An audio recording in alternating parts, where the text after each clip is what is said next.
Hi friends, நான் காதல். இந்த வாரம் சுவாரஸ்யமான அப்டேட் வந்திருக்கு, பார்க்கலாம் வாங்க. பார்த்தீங்கன்னா சிவராமனை என்ன பண்ணுறாங்க, அந்த பாண்டியன் பணம் கொடுத்தவங்க வந்து அப்படியே வக்கீல் ஆர்டரோடு வர்றாங்க. வந்துட்டு நீங்கள் கடன் நடத்திட்டு இருக்கீங்களே அதில் பாதி இது இவரோட இடம் அப்படின்றாங்க. அதனால நீங்கள் அந்த இடத்துக்கு ஏதாவது ஒரு ஃபைசல் பண்ணுற வரைக்கும் இந்த கடையை நடத்தக்கூடாது அப்படின்னு மூட சொல்லிடுறாங்க. சிவராமன் என்ன பண்ணுறாங்க, அதையே நினச்சி அப்படியே நெஞ்சு வலி வந்துடுது.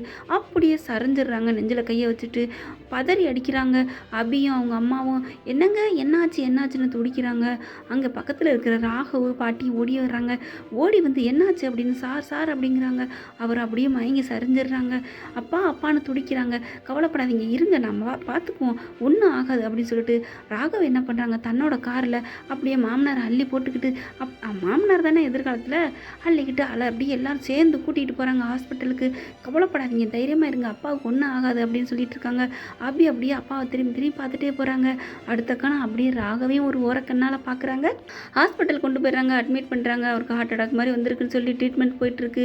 வெளியில் உட்காந்துட்டு இருக்காங்க ராகவும் அபியும். அப்படியே ராகவை பார்க்குறாங்க. அபி, எங்கள் அப்பாவை காப்பாற்றி கொடுத்துட்டீங்களே, எங்கள் அப்பா இப்போ நீங்கள் மட்டும் இல்லைன்னா என்ன ஆயிருக்கும் அப்படிங்கிற மாதிரி தன்னோட அன்பை வந்து ராகவ் மேலே ஒரு காதல் கருணையோடு பார்க்குறாங்கன்னு சொல்லலாம். ராகவும் அப்படியே அபியை பார்க்குறாங்க. அபி பார்க்குறதுக்கு ஒன்றும் சொல்லாமல் பார்க்குறாங்க.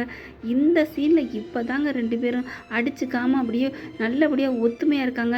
இல்லை, நான் எப்போ பாருங்கள் கவுண்டமணி செந்தில் மாதிரி உதச்சிக்கிட்டு அடிச்சுக்கிட்டு இருக்க மாதிரியே இவங்க எப்போ பாரு முட்டிக்கிட்டே இருப்பாங்க இல்லையா.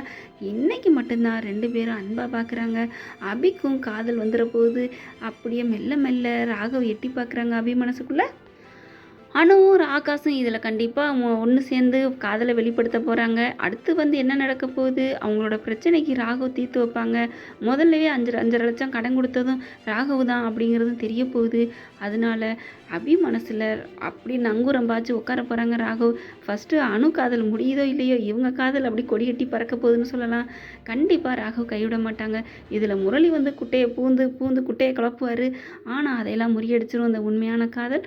ஓகே ஃப்ரெண்ட்ஸ், உங்கள் பொண்ணான கையால் ஒரு லைக்கை போட்டு சப்ஸ்கிரைப் பண்ணிடுங்க. Thank you friends.